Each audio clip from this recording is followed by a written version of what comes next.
I'm Mark McGuinness, and welcome to the Best of Sales Skills podcast. You should listen to this podcast if you want to be better at sales, whether it's starting new conversations with your perfect buyers, social selling on LinkedIn, or today's topic, negotiations. Mark Raffan is the negotiation ninja.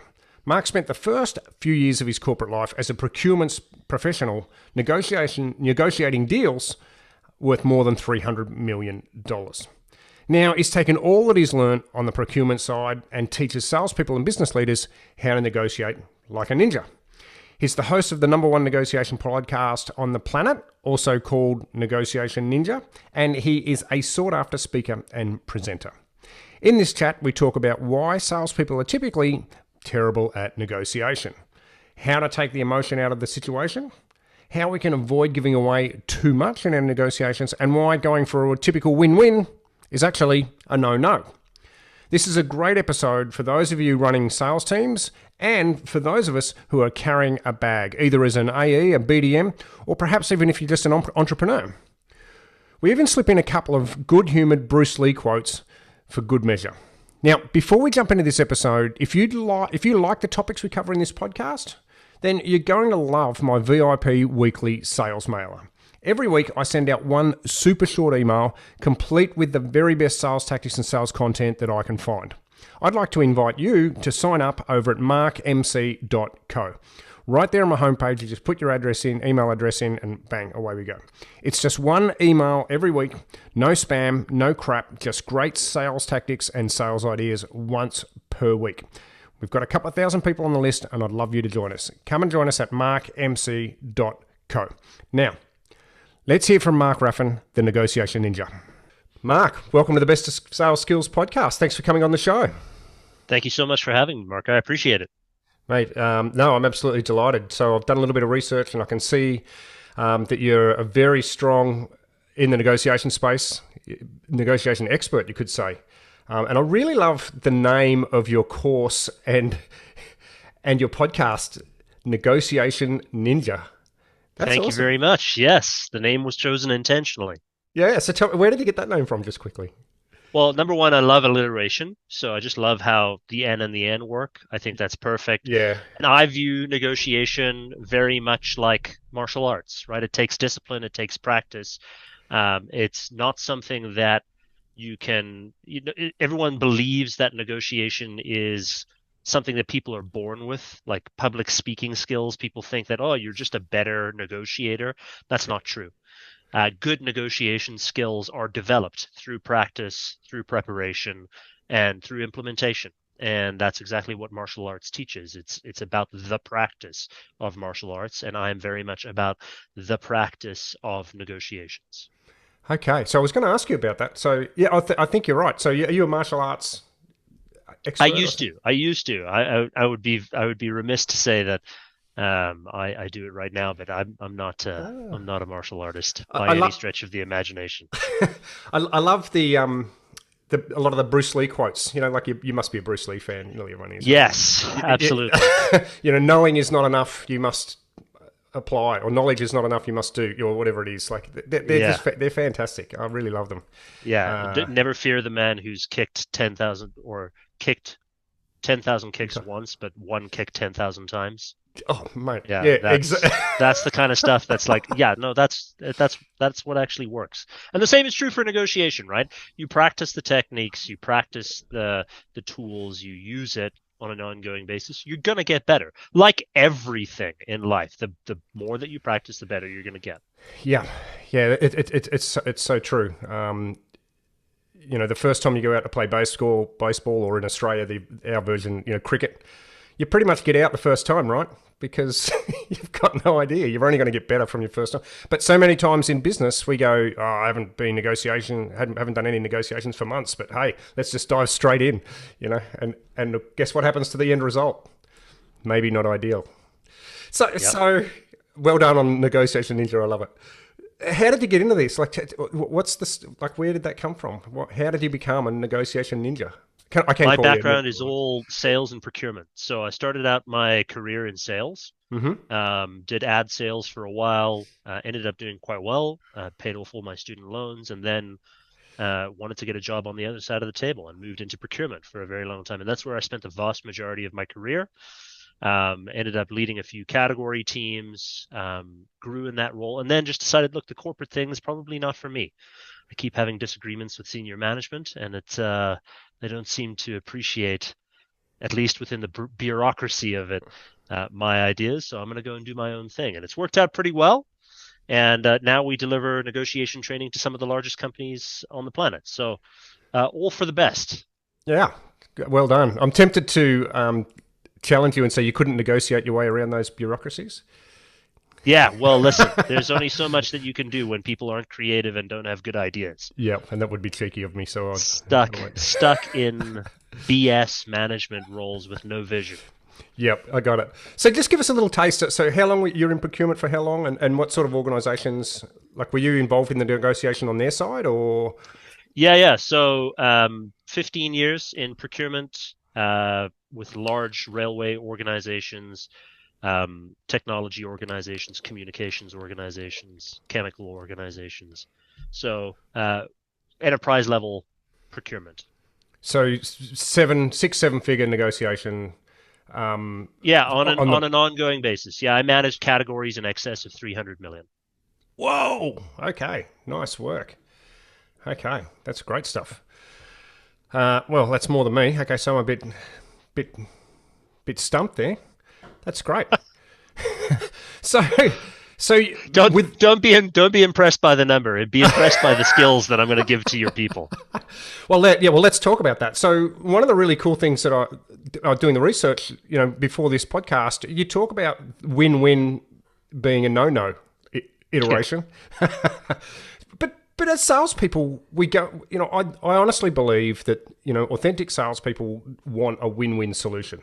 Right, so we want to go into we want to make sure that we've made enough money so that we can deliver the product or the service at the right way, and with great products and service. And we also want the client to be able to then use those products or services to better themselves, whether it be to grow more revenue or whatever.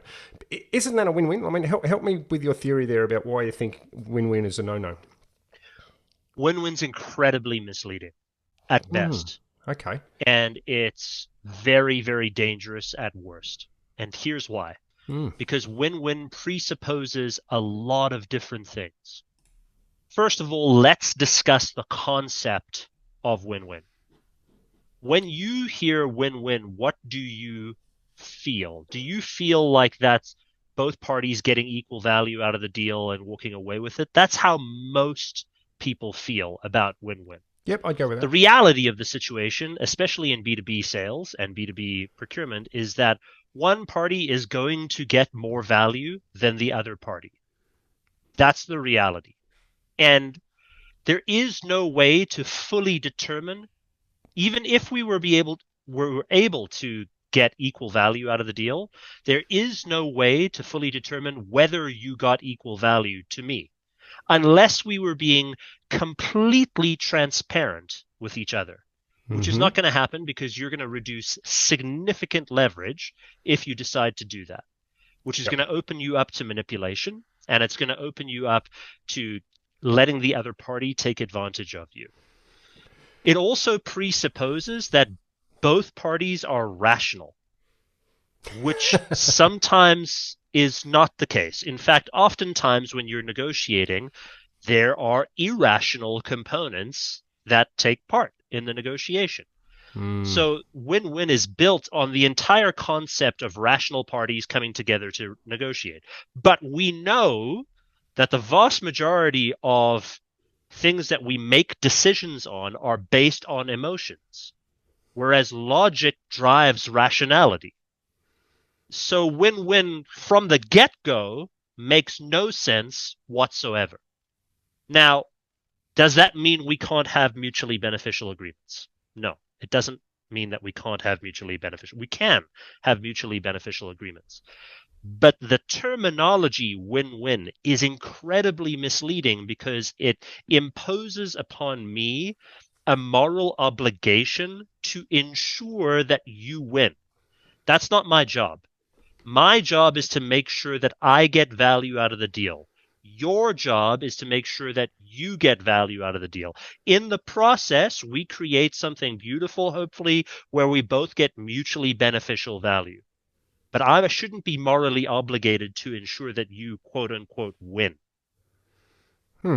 Okay, that's not the angle I thought you were going to come at it from, but that's really interesting. So, are you saying that we should be less cognizant of the other side and just be a bit more mindful of where our boundaries are? The biggest problem that I see that most salespeople have, and it's not necessarily a problem, but maybe an adjustment that salespeople need to make, is they're very customer focused, which is fantastic. It's wonderful, and it's something that you should do. Don't get me wrong. But in the process of being so customer focused, they lose track of why they want the deal. Most salespeople are not thinking very clearly about what it is within the deal that actually makes it a good deal. So I speak to salespeople and I say, well, what do you want to get out of this negotiation? And the by far the biggest response that I get from 90% plus of the salespeople that I work with is, I want to get a quote unquote good deal. What does that mean? What does that even mean? That means absolutely nothing to me because you haven't defined what a good deal is. And then I probe and I say, okay, what does that mean? What does a good deal mean to you? Oh, I don't know, something where we can get value out of it. Right. So what does that mean? What is value? Well, something that's a good price. Okay, well, what's a good price? And I force them to think about, okay, what's the price that you want? What's the terms that you want? What's the service that you need to be able to provide? What is the warranty that you're going to accept? Like, what are all these components within the deal that make the deal of high value to you? Most salespeople are winging it. They have no idea what they're looking for in a deal. They just want a deal. The problem with that is that we generate deals that are far below what we should be generating, and we're leaving tons of value on the table. The counterparty, especially if they're a good procurement person, is taking all of that value, and then you think you got a win-win? You've lost your mind. So now we need to start thinking about what are the things that actually make up a good deal so that we can get mutually beneficial deals. Well, I think every sales manager on the planet is now applauding you, Mark. That was my emotional appeal. So you know how you said before, that people come to these negotiations and they're emotional and not, one side's emotional or some people are emotional. As soon as you said that, I'm like, yeah, all salespeople are emotional when it gets to that point. Like when they're at the point where at procurement, we're all in, right? Yeah. Procurement has this terminology called commission breath. You ever heard of commission breath? Yeah, of course, yeah. Right. So like procurement people can smell it, man. And so they're going to use it to their advantage. You heard it here, folks. They know their language. They know what's going on. So they don't care if you win. Ouch. Okay. So this is great, Mark. This is fantastic. All right. So you know what happens next? You've upended the boat. We've all fallen out in the water. Now you've got to teach us to swim. What do we need to be? What should we be doing then? So how do we do it? Yeah. Okay. First things first.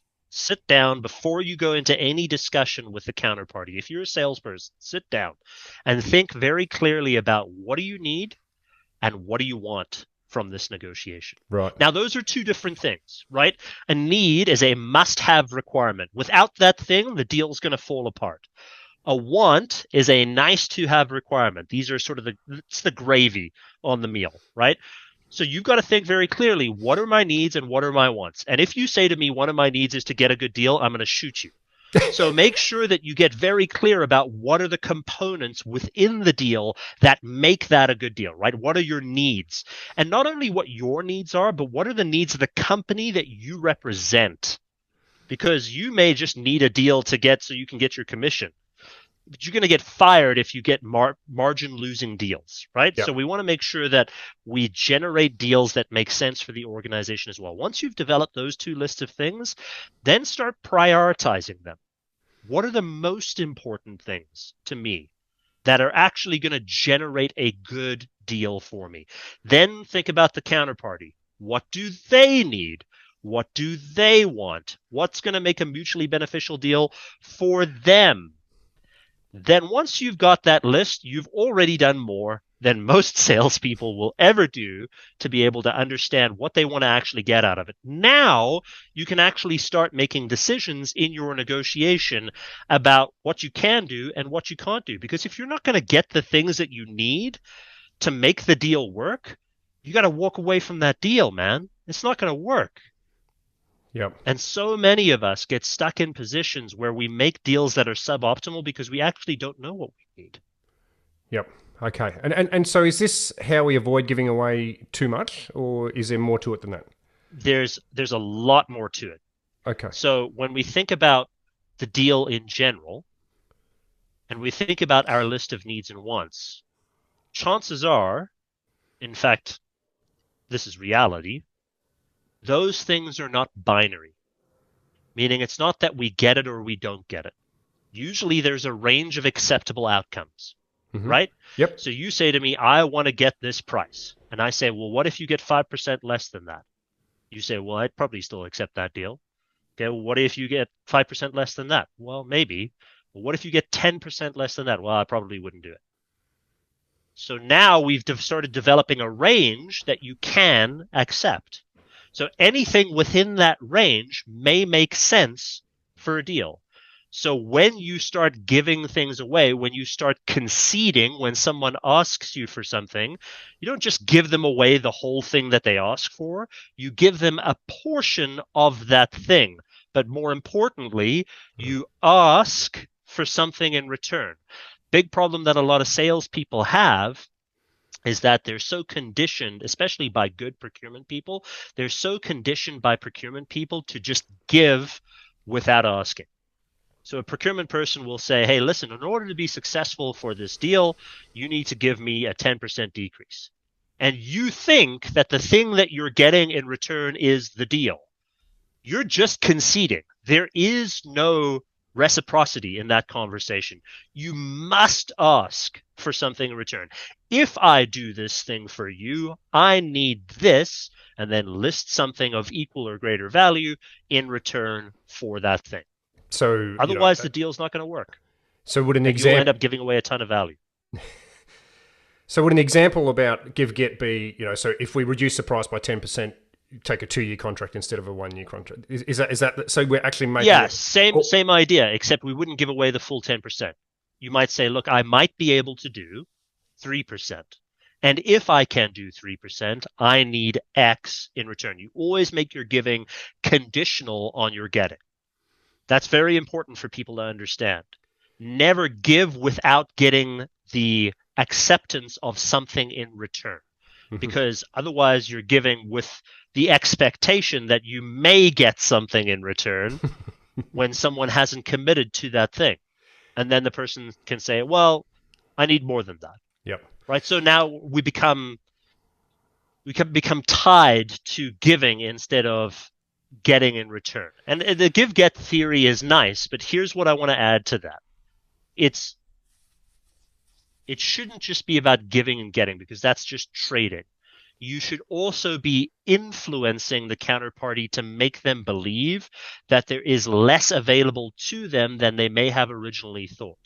So if you're not making the counterparty believe that there is less available to them, so if you ask me for something and then I just give it to you and get something in return, how good do you feel about what you've asked for? Probably not very good, because it was so easy. I want to make you work for it a bit so it makes you believe that there is less available.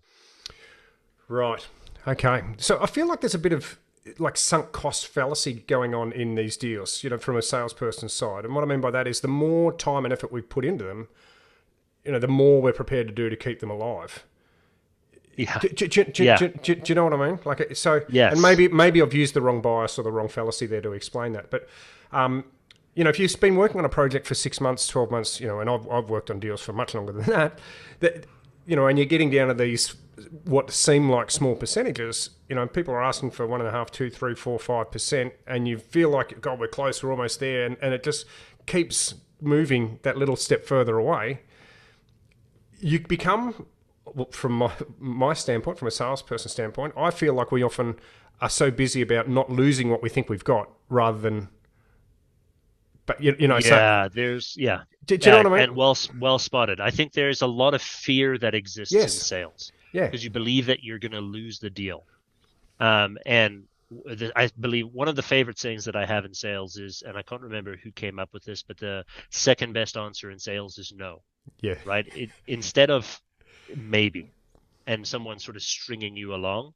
But then what I think a lot of salespeople do because they're so afraid is they don't ask for the commitment, right? So they'll say something like, okay, yeah, and it sure would be nice to wrap this up, instead of saying something to the effect of, okay, if I give you this thing, are we going to be able to make a deal, right? Because I don't want you to fuck around with your time, Yep. and I certainly don't want to fuck around with my time. So we need to come to a conclusion at some point in time. These are the things that we have left. We got to make sure that we're both on the same page here about getting a deal done. Throughout this conversation, you've told me that if you don't have this deal done by this time, these things will happen to your business. Is that still true? If that's still true, then let's wrap this up. And Yep. most salespeople are too scared to have that blunt conversation. Yep. Yep. Now, it doesn't have to be that blunt. I'm a fairly blunt guy. Don't get Yep. me wrong. But you do have to have a real conversation about expectation management, right? My expectation is that we're going to wrap this up because you're hitting this date soon. Yep. And if that's not a thing, cool, we'll write it out. But you're not going to get your thing that you want by that time. Funny story, I was having a conversation with a salesperson this morning, VP of sales of a very large MRO company. And they're negotiating a deal. And one of the conversations that he had with me is, hey, they've been dragging this thing out. I was like, have you set expectations about what your expectations are and what their expectations are, and made sure you're aligned on when you think this deal would close? And do you know why they would want to close that deal? Well, no, not yet. Okay, well, you need to have that conversation, right? Like, when do you want to close this deal by, and why? Like, what happens to your business if you don't close the deal by that time? Because if you don't understand what the impact to their business is, getting close to that timeline, they are now at risk, and so are you. And so you need to be consistently managing those expectations. So all makes good sense. And it seems like if you're in the same situation, selling the same products and services to the same types of people all the time, that a lot of these things that you've got to give and get, and a lot of this stuff, if you do it once, I think it's going to, and you've got a template for negotiation in your business or for you, 80% of that might be transferable from deal to deal. So you could potentially save a lot of time with that. Sometimes, but I want to caution people not to paint it with broad strokes. So, because every geography is different, every deal is different, and every market is different. Right. And so if you say, hey, we're going to do a deal for paint and coatings in one organization, and then try and apply that to a different geography with another organization, that may not necessarily align. I mean, look at what's happened just recently with the financial markets. Things have just completely flipped, right? And so we're in a completely different market today than we were 6 months ago. Totally different. So if you were to say to me, I'm just going to take those needs and wants from 6 months ago and apply them to now, I'd say that's a very bad idea. You've got to think very clearly about where you are now. Yeah. Okay. So how do we get good at negotiation? Like, so if I'm in a transactional role, if I'm, selling something 3 times a day, I'm getting pretty good at having those buying conversations, right? But most B2B sellers aren't doing 3 transactions a day. Most are probably doing 1 or 2 a week at the most, and even that would be high value, high volume. So, if I've got a $1 million deal or even a $500,000 deal, I'm probably negotiating a couple of those in a half or a quarter, right? So how do we? So that's not a lot of practice. I'm not swinging my bat at very many of these things. So how do we do it? How do we get better without practicing on the job? Yeah, you got to practice on the job with role playing. So get a role playing buddy that you have in your organization and set up time on a weekly basis to practice with that person and go through real world situations that you are practicing for and that you have done in the past, and actually role play out the situation with your partner. Give them the role. This is who they play. You play you, and then flip it. You be the other side, and then they'll be you. and try and play it from both perspectives so that you can practice as much as possible. And then ask that person that you're with for as much constructive criticism as you can, because you can do all the planning and preparation in the world, but if you don't actually practice the words that are coming out of your mouth, you will sound like an idiot. So make sure that you actually say the words. Don't say to the person, and then I thought I might ask this question. Just ask the question. Right? Just ask the question, see how it lands, see how the person responds, make sure that they're playing their role effectively, and then fully debrief after your practice. You should be doing that at a minimum on a weekly basis. Yep. Okay, love it. That's the practice one, kick 10,000 times right there, isn't it? That's exactly what it is. I mean, the more and more you practice, the better and better you're going to get. And then apply that to your personal life as well, right? Like when you're going out for dinner, try and negotiate an extra entree, or if you're going out with some friends, try and negotiate, free parking or whatever it is, right? Try and apply that to your personal life on an ongoing basis. The more and more you get comfortable with asking for things, the easier it's going to be to ask for things. Yeah, and I can think of two people in my personal life who just do that very well now. So one of them is my father-in-law. So there you go. They're experts at that sort of thing. Sounds like there's a story there, Mark. Yeah, maybe for another day. Mark, you're clearly an expert, and I think well deserving of the title of a negotiation ninja. Before we wrap up, if people listening to this only do one thing different, right? So we've given them a whole bunch of different things here, right? And some great ideas. If they only do one thing to get better at negotiation, and they're in the gym listening to this podcast or something, what's their one takeaway? What should they go away and do? I think the single most important thing you can do for your negotiations is get clear on what you need and want to make the deal work. That's it. Just start there. If you just do that, you'll be way ahead of the game. Perfect. Okay, so and for those who want a bit more of Mark, where do we find you? What's the easiest way to get in place contact? To find me is on LinkedIn. You can search my name or go to our website, negotiations.ninja. You could also listen to our podcast, which is the top negotiation podcast in the world, and that's Negotiations Ninja wherever you listen to podcasts. I will put links to all of those in the show notes to make it really easy so people can just click on there and go straight to those resources. Mark, thank you so much for coming on the Best of Sales Skills podcast. That was one of your all-time greats. Thanks a lot. Thank you so much for having me. Pleasure.